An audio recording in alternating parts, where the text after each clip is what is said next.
Dobré odpoledne. Zdravím vás tu opět a dneska si natočíme 5 faktů o mně. Takže je pravda, že mám bráchu. Druhý fakt. Je pravda, že hraju fotbal. Třetí fakt. Je pravda, že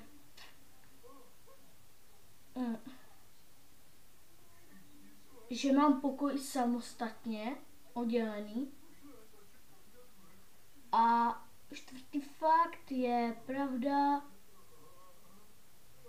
že sem do pokojíčku ke mně dali tapety a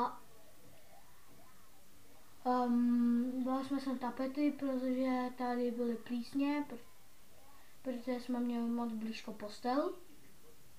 A pátý fakt je, že bydlím... Vypni to natáčení. Hned. Něco poradím, vypni to natáčení.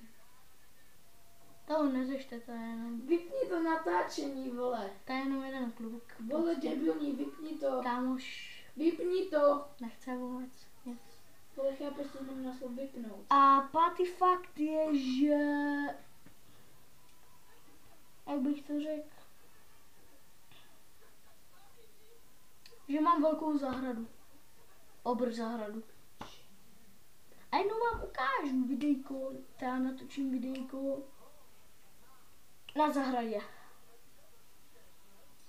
A uvidíte mě, jak jsem na zahradě. Jasný? Jasný? Je to vám jasný? Chápete?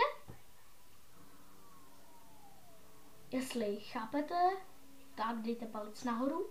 Jestli nechápete, tak dejte palec dolů. Určitě napište nějaký komentář a pište si, jaké videa byste další chtěli. Já se s vámi loučím, pro tohle videjko by to bylo všechno a čau.